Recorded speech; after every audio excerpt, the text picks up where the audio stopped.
What's going on, everybody? This is ODC, that's me, and I'm back with another action figure review. This is my review of the SDCC 2014 Marvel Legends exclusive box set, the Thanos Imperative 5-pack box set. I don't know, I just said that way out of order, but anyway, you get the picture.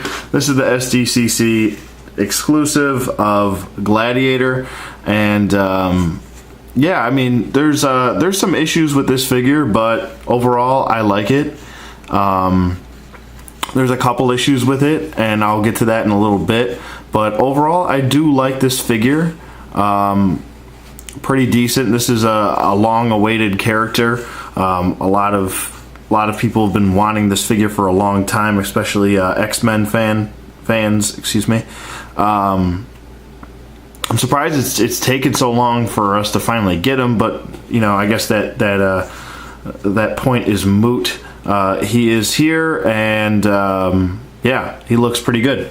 So, with that being said, let me get to the problems that he has. I kind of have him on this light stand here, but let me just get to some of the issues that he has. And number one, which most people have pointed out in other reviews, is that his head is just super loose.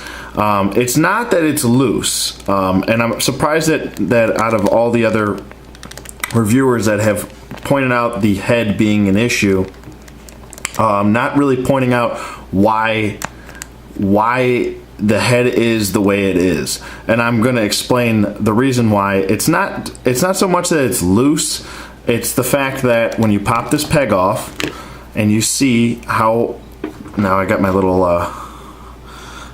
if you see the hole here in the head, you can see that it's a very shallow, well, I guess you can't see it, I'm casting too many shadows. But the problem isn't that the head is loose, and the joint and this hinge that holds the head isn't the problem either. The problem is the hole in the head isn't deep enough. That's the real problem why this head is loose, and why the head sits so funny on his neck. And if you take a look, it does sit, but look at the gapping issues there. There are some serious gapping issues. I'm going to switch this light over there. Oh my God. There are some serious gapping issues here. Right there, as you can see the ball peg. Yeah, this shit is just unacceptable right here. I don't know, and usually with most figures, the ball usually goes all the way into the ball peg hole, but in this case, it doesn't. It's actually sticking out right there, as you can see. So I mean, yeah, that's the huge issue. So I mean, really, it's kind of an easy fix. If you have a Dremel, you can probably just Dremel this hole a little bit deeper, and then there you go. You have, your head will sit properly the way it's supposed to, instead of all hiked up and loose and wobbling. I don't know why Hasbro decided this was okay. How this got past quality control, I don't know. Especially this being an exclusive and people paying top dollar like they are, whether it be on eBay or paying for the box set in secondary markets or whatever. It's the, you know, it just baffles me that an exclusive set was put out this way with this type of head. The other issues is that the paints just don't seem to line up with a couple figures in this box set, but especially on the back of his cape, it's not lining up at all. I mean, I don't understand why this is a problem. They don't. Most Marvel characters don't even usually have capes, and this is one of the few characters that do have capes, and you know, you couldn't line up the paint properly. I just don't understand.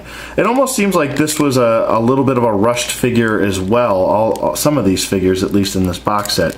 But like I said, I'm not here to just bitch and moan about it, and I'm not really bitching and moaning about it.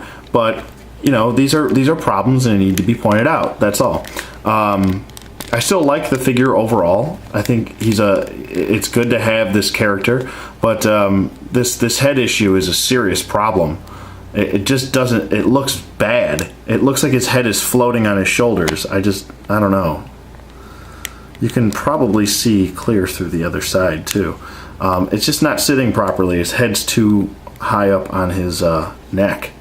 It just looks really weird. So I do have a Dremel, so I'm going to fix him, and I won't have an issue there.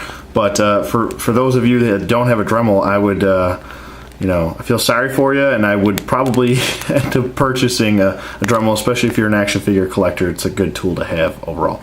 Anyway, I'll stop babbling about that. It was my little rant on the issues of it. Like I said, there weren't too many issues with this figure. He's got some nice paint shading going on throughout his chest here and his insignia. He's got some nice black paint shading going throughout on his sides of his, his abdomen here. Around his rib cage, stuff like that. No paint shading. This is just a plain red here. I've seen some reviewers also have some issues with paint splotches. I don't have any splotches on this figure. This figure is, I guess, one of the good batch. But he also has some paint shading going throughout his thighs, onto his calves here. There is black paint shading. Maybe it's not coming up on camera, but it is there all over his knees and stuff like that. It does not continue onto the back portion. It's only mostly on the front. So, not that you would really see it unless you really took off his cape, but on the back of the cape there also is some black paint shading going throughout the crevices of his cape. They did a good job with the shading on the cape. It's just the I guess this gold outline trim, they were just like, that's good enough. So I don't know, they could have done better with that, but overall I think he's a very nice figure. He's on the right body mold that he's supposed to be.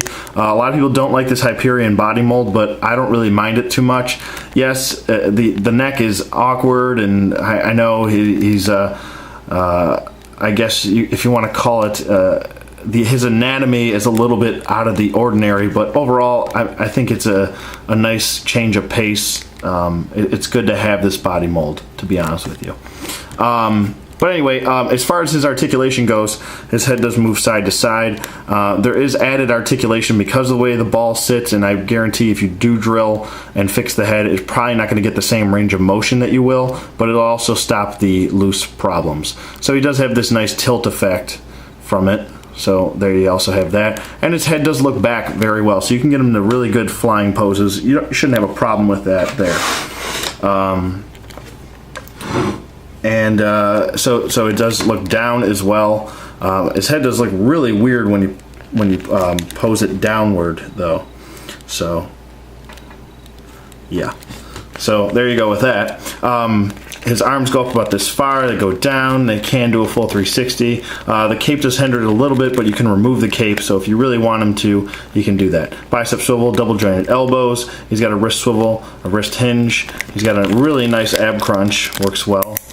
And forward, and waist swivel, T-jointed hips which go out, forward, and they do go back. Upper thigh swivel, mine's a little bit tight. Double jointed knees, calf swivel, boot hinge, or at the ankle, boot hinge, ankle hinge, and then he does have the ankle pivot. So yeah, like I said, overall, I mean, some of the problems they can be fixed. The big one is the neck. I would say the other issue is that he probably should have just came with this cape molded. I know Hasbro tries to save some money and do this and pump us out a lot of figures, but this is an exclusive. I think that they should have went the extra mile with this figure and just had the cape glued or molded onto the back of this figure, because we're never really going to take this cape off. There's no reason for us to ever take this cape off. It just looks a little funky with it floating right here. I'm not a big fan of that. When somebody's wearing a cape, it should sit flush like this. That looks much better, instead of just putting in this peg hole, which it took me a couple minutes to really jam it in there, the peg into the peg hole. So and it still wobbles around like this. I just think that's a little bit unacceptable on Hasbro's part, especially, like I said, this being exclusive, this being hard for people to get. I think they should have just went the extra mile and fixed the issues instead of kind of just like, meh, there you go. But overall, like I said, I do like this figure. I'm glad to have Gladiator. He is a big part, a big missing link, so to speak, in probably a lot of people's collections. If I had to rate this figure, I'd probably give him, you know, I'd probably recommend this figure because he's probably, I mean, he's going to be sought after. I understand that, but I wouldn't pay top dollar for this guy. He's probably going to get jacked up in price on eBay. I paid $120 for the set through a friend. He actually went to San Diego Comic-Con, so I have to thank that person very much. So, and he doesn't want his name revealed, so I won't say it. If he doesn't, I'm not sure if he does, but anyway, I just won't say it. Anyway, yeah, he hooked me up. I got $120 for the set, and I'm very thankful. A lot of people are paying $150, $160, $170, $189. It's just ridiculous. But yeah, overall, I do like this figure. I would recommend him, but at the right price, I wouldn't really pay more than $50 for this figure. I understand that the prices are going to get jacked up, but try to be reasonable here, guys. These are action figures at the end of the day. So there you go. Yeah, that's pretty much it for Gladiator. Let me know what you guys think in the comments below. Thank you for watching as always, and I will see you guys on the flip side.